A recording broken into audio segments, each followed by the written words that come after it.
Alright, this episode is going to be on the Lincoln wheat cent, and what brought about the Lincoln wheat cent. One of them was the Indian head cent had gone from 1959 to, at this point, it would have been 1909, so it would have went for 50 years. There were people that wanted to change the design, come up with something new. So they took that to have it, have some ideas brought up, and one of them was to commemorate Abraham Lincoln. He was born in 1809, so they decided, hey, why don't we make a coin to commemorate 100 years of his birth?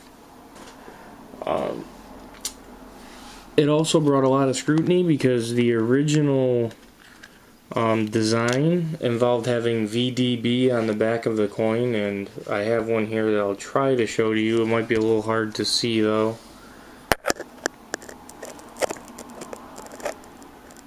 But if you look right down there, you can see that it says VDB, which is at the bottom of the Lincoln, the reverse of the Lincoln cent, and it's in between the wheat stalks. There was a lot of scrutiny over that. He wanted to have his name scribbled on it like they've done in other countries that he's practiced in, but they didn't want to do it, so they took Victor David Brenner's initials and put VDB on the back of the coin. But it didn't last long. It only lasted the 1 year because people had a lot of scrutiny, so partway through they took it off. It would later be replaced in 1918, which I'll get to when we talk a little more about it. So this was their attempt at changing up the cent a little bit.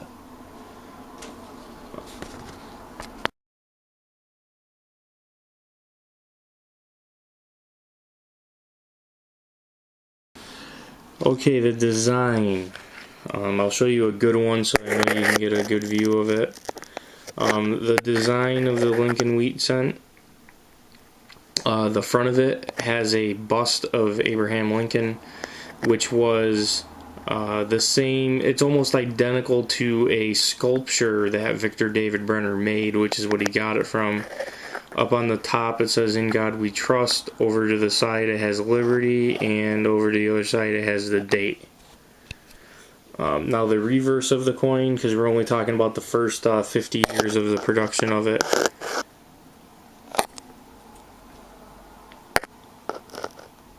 It is a wheat cent, so it says 1 cent has United States of America underneath it. Up at the top you see E Pluribus Unum, and on the sides you see wheat stalks. So that was the basic design that they came up with first for the Lincoln wheat cent, or Lincoln cent.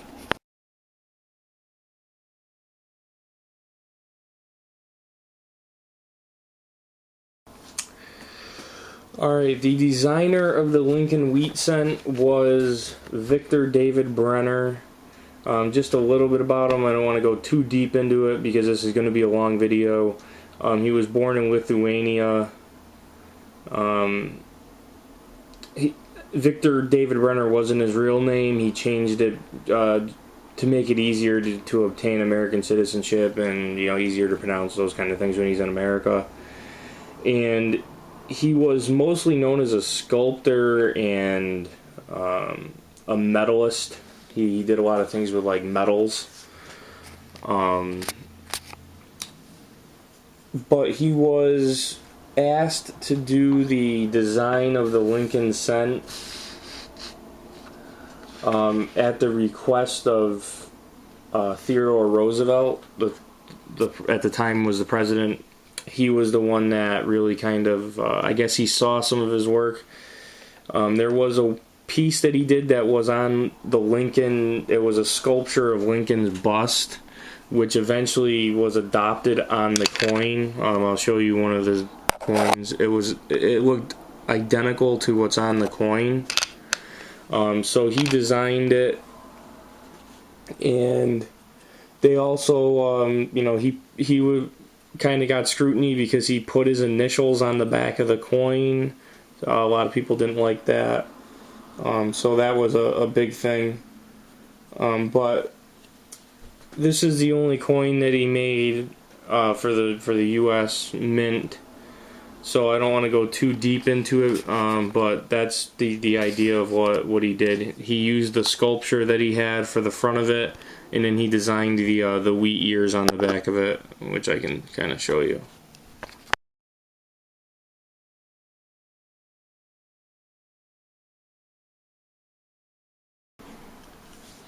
Alright, designer initials. When they first started the coin, they put VDB on them, and here's a little, this one's kind of in a little display card that some company put in there.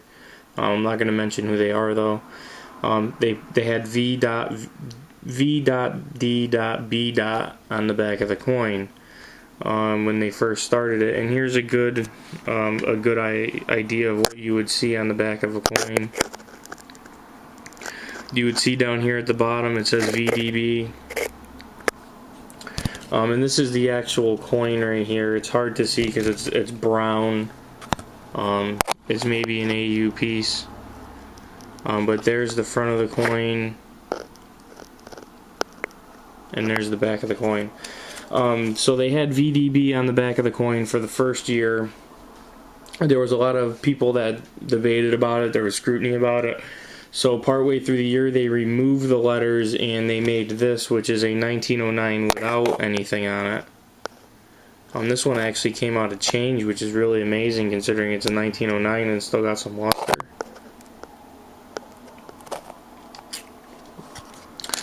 So they decided that there were going to be no initials. So in 1909 they had the VDB.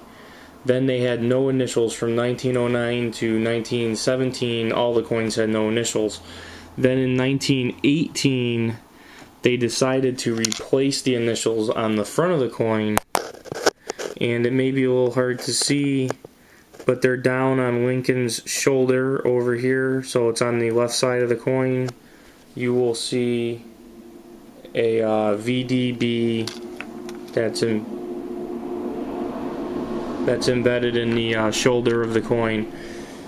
So they had initials that were in a couple different spots for these, but those are the ones you look out for.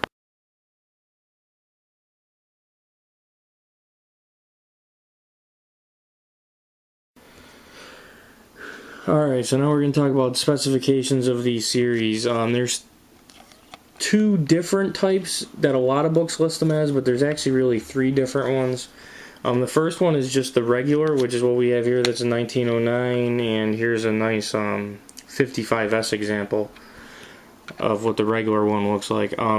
The regular composition that they used from 1909 to 1942, and then again from 1947 to 1958, which was actually used beyond the wheats, so it was actually used beyond 58, but for this series, the 58. Was 3.11 grams like they all weighed, and was 95% copper and 5% zinc and tin mixed together.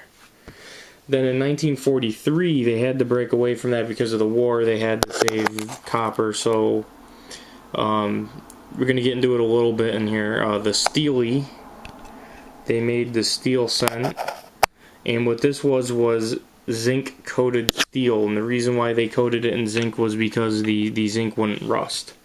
So the specifications of that are there were 2.7 grams, so they weighed a little less, and it was steel coated zinc. They were only issued in 1943.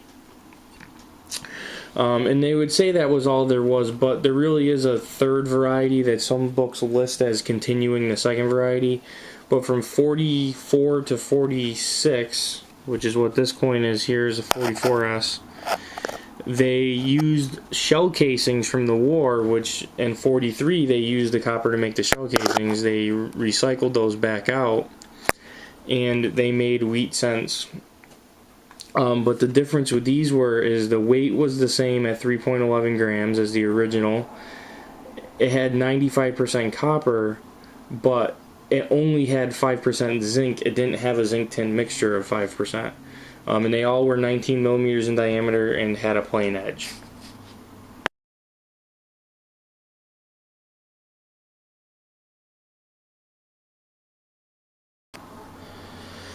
Alright, now mint marks. Mint marks are going to be either a P for Philadelphia, which they started putting on after the Wheat Series was over, so they wouldn't have a P on any of them.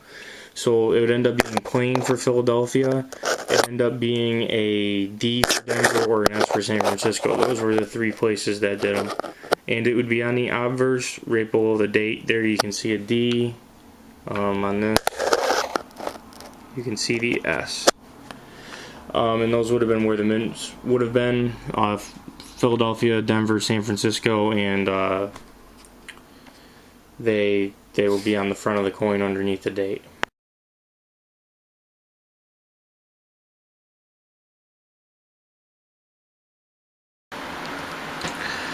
Alright, mintages of the wheat cent.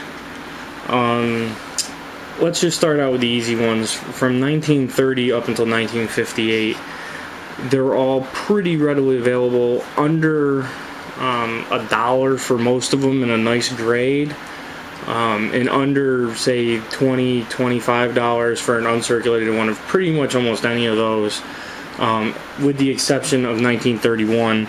The 1931 will go for a couple of dollars, the 31D will go for about maybe $10, and the 31S, because they were in the Depression, goes for very big money. So we're going to start out with some of these just as some examples here. This is a 1957 uncirculated red coin. You would think these would be a lot of money because it's 50 plus years old, but you can buy them for like $1 all day long. So you could potentially build a set of, like, say 1940 to 1958 and like for like $10. 10, 20 bucks. On average, if it was $1 a piece, it'd be about a $35 investment. This one right here is one of those shell casing varieties. It's 1944, and this one red still maybe $1 or $2. They don't go for really huge money in grades like that. Now let's get into a little bit of the scarcer stuff. What we'll do here is we'll kind of go through a little bit of stuff that's not so rare, but a little bit rare, and then really rare. So we'll go through some of the, somewhat rare stuff. If you get anything from the teens, it's pretty rare. In circulation, not necessarily as collector value. There are a few, like the 14D is a rare date. Some of the S mint marks are rare dates from the earlier dates. This one happens to be, I think, a 1917, which you can get right out of your change. It's well circulated. Here's a 15 that's well circulated. Here's a 13 that's well circulated. So you can get those out of your change. And a few of them in the 20s could be like that too. Like here's a 26S. An extra fine. It's about a $25 coin, which is a lot more than the other ones, just because the mintage was a little lower. In the 20s, the one to look out for is the 24D, and also the semi-key, because it was the only one made, is the 22D, which has a variety that we can get into a little bit. We might get into it a little bit in the episode. But it's called a weak D, and there's a no D variety where the D had worn off the die.